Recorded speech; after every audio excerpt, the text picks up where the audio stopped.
सर्व दत्त परिवारास साष्टांग प्रणिपात. दत्त माझा मी दत्ताचा. रचना श्री गुरु दत्त चरणी अर्पण. तत्पूर्वी चॅनल आवडल्यास लाईक, शेअर आणि सबस्क्राईब जरूर करावे. माऊलींनो, आपण पाहत आहोत श्रीकृष्ण भाग 33.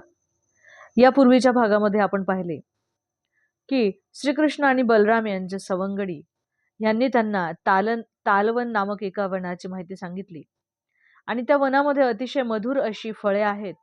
पण त्या ठिकाणी धेनुकासूर नावाचा एक महासूर निवास करतो आणि त्याच्यामुळे त्या तालवनात कुणीही जात नसून त्याच्या भीतीमुळे ते फळे सुद्धा कुणीही काढून खात नसत, असे सवंगड्यांनी श्रीकृष्ण आणि बलराम दादा यांना माहिती दिली. आणि तुम्ही दोघे इतके सामर्थ्यवान आहात, तुमचे बाहू एवढे बलवान आहेत की तुम्हाला कोणीही जरी त्रास देत असेल तर त्या असुराला ठार मारण्यामध्ये तुम्ही अगदी कुशल आहात. त्यामुळे या तालवनातील जो हा धेनुकासूर नावाचा महासूर आहे, याला नष्ट करण्याचे केवळ आणि केवळ सामर्थ्य तुमच्यामध्येच आहे, असे सर्व सवंगडी त्या दोघांना सांगत होते. अशा प्रकारे आपल्या सवंगड्यांचे बोलणे ऐकल्यानंतर श्रीकृष्ण आणि बलराम दादा हे तालवनात पोहोचताच बलराम दादांनी आपल्या हत्तीचे बळ प्रदर्शित करण्यासाठी त्यांनी आपल्या दोन्ही हातांनी ते जे वृक्ष होते ते वृक्ष खाली ओढायला त्यांनी सुरुवात केली. आणि त्या वृक्षाला ओढताना त्या वृक्षाला जे हिसके बसत होते, त्या हिसक्यांच्यामुळे त्या वृक्षावरती असणारी गोड फळे ही खाली पडू लागली आणि त्या फळांचा आवाज ऐकू येऊ लागला. आणि त्या फळांच्या आवाजामुळे तेथे जे प्रचंड गाढवाच्या रूपामध्ये जे धेनुकासूर नावाचे आणि त्याचे दुसरे जे असणारे मित्र होते ते राहत होते, ते अतिशय वेगाने त्या आवाजाच्या दिशेने येऊ लागले. त्यावेळेला ते संपूर्ण वन हे एका भयंकर आवाजाने हादरून निघाले, जणू काही भूकंपच होऊ लागला. आणि अशा प्रकारे ते असुर बलराम दादांच्या समोर येऊन उभे राहिले आणि त्यांच्या मागील पायांनी ते बलराम दादाच्या छातीवरती त्यांच्या लाथांचा जोरदार मारा करू लागले. पहिल्यांदा बलराम दादांनी कुठलाच पवित्रा न घेता ते शांत होते, परंतु काही वेळानंतर मात्र ते असुर जे त्यांच्या लाथांचा तीव्र लत्ता प्रहार करू लागले, त्यावेळेला मात्र बलराम दादांनी एका हाताने ती जी असुर होती त्या असुरांची दोन्हीही मागचे पाय पकडले आणि स्वतःच्या भोवती गरगरा फिरवून त्यांनी त्या असुरांना एका वृक्षावरती फेकून दिले. ज्याप्रमाणे बलरामांनी त्या असुरांना त्या वृक्षावरती जोरात फेकून दिले, तसेच ते असुर त्या ठिकाणी गतप्राण झाले. तो एका विशाल ताल वृक्षावर जाऊन पडला आणि ते असुर इतक्या प्रचंड प्रमाणात जाऊन पडले की त्यांच्या भारामुळे ते जे ताल वृक्ष होते ते खाली उन्मळून पडले आणि उन्मळून पडताना शेजारच्या वृक्षावरती पडल्यामुळे त्या ठिकाणी अनेक ती ताल वृक्ष ही मोडून खाली पडलेली आहेत. आणि ते सगळे वृक्ष पडल्यामुळे तेथे एक प्रचंड प्रकारचे वादळच जणू काही निर्माण झाले होते. बलराम दादा अर्थातच अनंत शेष म्हणून जे ओळखले जातात, ते आपल्या लक्षावधी फणांनी अखिल हे जे काही ग्रह आहे ते गोलांना आपल्या वरती धारण करत असतात. ज्याप्रमाणे संपूर्ण जग हे त्यांच्यावरतीच आधारलेले आहेत, तर या असुरांना ठार करून जेव्हा ते वृक्षामध्ये फेकून देऊ लागले, त्यावेळेला त्या धेनुकासुराचे जे दुसरे मित्र होते, दुसरे अनुचर होते, ते तात्काळ त्यावेळेला श्रीकृष्ण आणि बलराम दादा यांच्या समोर आले आणि आपल्या या मित्राचा, आपल्या या धेनुकासुराच्या वधाचा सूड घेण्याचा निश्चय त्यांनी केला. आणि त्या सर्वांनी एकच प्रकारे जोराने या दोघांवरती हल्ला चढवला.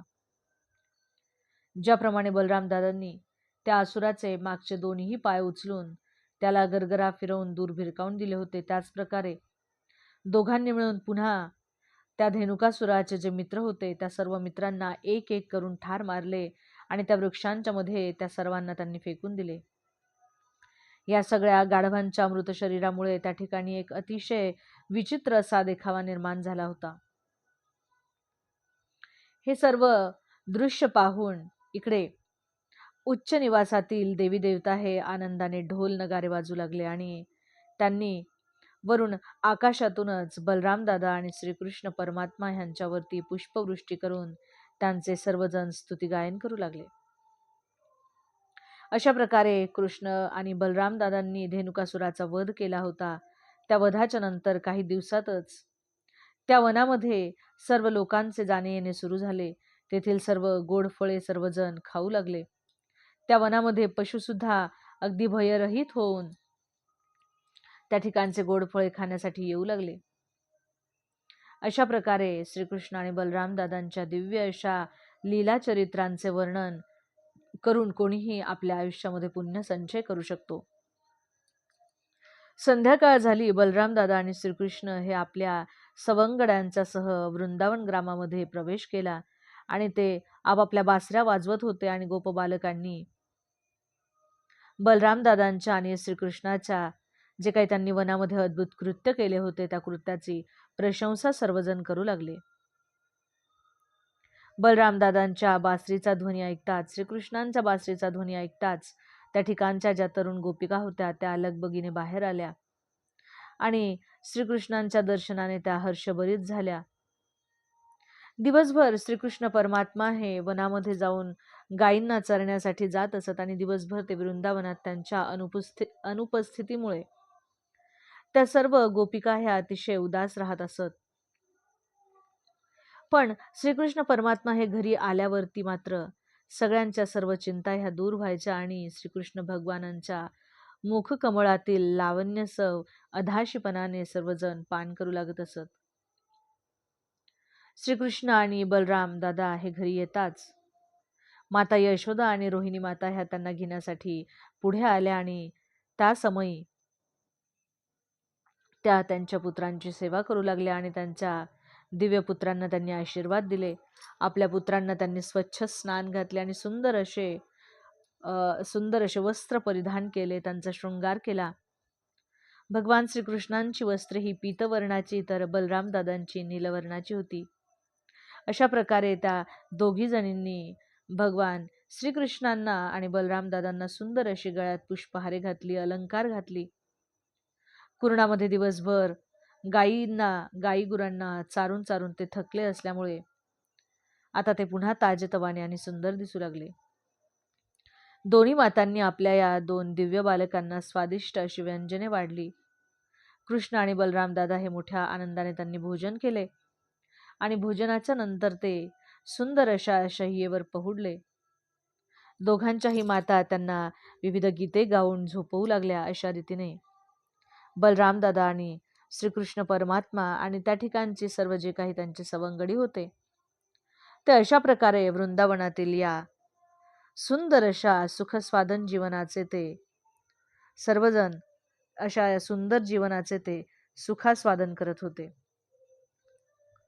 श्रीकृष्ण परमात्मा हे गाई गुरांना घेऊन चरावयास कधी कधी आपल्या ह्या ज्या मोठ्या बंधूसोबत जात असत, तर कधी कधी ते एकटेच आपल्या सवंगड्यांना घेऊन गायी सांभाळण्यासाठी वनामध्ये जात असत, यमुना तीरावरती जात असत. कालांतराने ग्रीष्म ऋतूचे आगमन झाले आणि एक दिवस कुरणामध्ये आपल्या गायींना चारताना सर्व सवंगड्यांना आणि गायीला अतिशय तहान लागली होती. त्यामुळे सर्वजण सवंगडी आणि त्या गायी ह्या यमुनेच्या तीरावरती जलपान करण्यासाठी आल्या. परंतु यमुनेमध्ये एक कालिया नामक साप राहत होता आणि त्याच्या विषामुळे ते यमुनेचे पाणी सर्व हे विषारी बनले होते. जेव्हा गायी आणि त्यांच्या सवंगड्यांनी जलपान केले आणि ते यमुनेच्या काठावरती आले त्यावेळेला विषाचा प्रभाव हा त्यांच्यावरती झाला आणि ते अचानक त्यांना भोळ आली आणि सर्वजण खाली पडले आणि पाहता पाहता सगळेजण मृतवत दिसू लागले. तेव्हा सर्व जीवनाचे जीवन असणाऱ्या श्रीकृष्ण परमात्मा यांनी या सगळ्यांच्यावर आपली कृपा पूर्ण दृष्टी टाकली आणि सर्व सवंगड्यांना आणि गायींना त्यांनी पुन्हा शुद्धीवर आणले.